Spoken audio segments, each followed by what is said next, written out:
মায়ের মন্দিরের এই যে গেটটা আছে ঠিক তার অপোজিটে এই যে রাধিকা ভান্ডার, এখান থেকে একটু প্রসাদ নিয়ে নিই। চাইলে এখানে ব্যাগ জুতোও রাখা যায়। তাহলে মা শেষমেশ 10 বছর পর দর্শন দেওয়ার জন্য ডাকলেন, তাও বা আচমকাই। আচ্ছা, মন্দির কখন কখন খোলা থাকে? মন্দির আপনি সকালে 6টার সময় নিয়ে 1টার সময় খোলা থাকে। আচ্ছা, সকাল 6টা থেকে দুপুর 1টা অবধি মন্দির খোলা থাকে।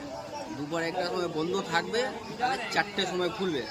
4টার সময় খুলে 9টার সময় বন্ধ থাকে। আচ্ছা, তাহলে দুপুরবেলা 1টা থেকে 4টে অবধি মন্দির বন্ধ থাকে, 4টে থেকে 9টা অবধি আবার খোলা থাকে। আচ্ছা, আর এমনি মন্দির কোনোদিনই বন্ধ থাকে না? কোনোদিন বন্ধ থাকে না। আচ্ছা, যদি কেউ ভোগ প্রসাদ এখানে কি পাওয়া যায় নতুন? ভোগ প্রসাদ পেতে গেলে কি করতে হবে? আপনি গিয়ে 3:30টার সময় আসবেন, লাইন লেগে 4 নম্বর গেটে দাঁড়িয়ে ওখানে ভোগ প্রসাদ নিয়ে। মানে দুপুর 3:30টার সময় লাইন দিতে হয়, 4টের সময় কত নম্বর? 4 নম্বর গেটে।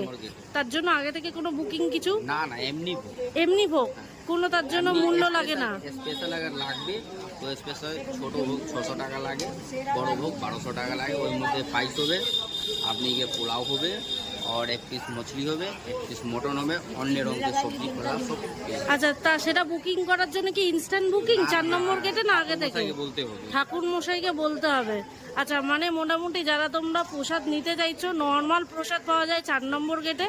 3:30টার সময় এসে 4 নম্বর গেটে লাইন দিতে হয়। আর তাছাড়াও যদি তোমরা স্পেশাল কোনো ভোগ পেতে চাও, ছোট 600 টাকা আর বড় 1200 টাকা, যেখানে মাছ, মটন এবং ঠাকুরের যা ভোগ প্রসাদ থাকে সেটাই হবে। ঠাকুর মশাইয়ের সঙ্গে যোগাযোগ করে করতে পারবে। তোমরা কি কোনো ব্যবস্থা করে দিতে পারবে যদি তোমাদের সঙ্গে যোগাযোগ করে? হ্যাঁ হ্যাঁ। আচ্ছা, তোমাদের মানে নাম্বার একটু বলে দাও, কেউ যদি যোগাযোগ করতে চায়। আমার নাম্বার আছে 620। আর নাম কি আছে আপনার? নাম নীতিশ ঝা। নীতিশ ঝা।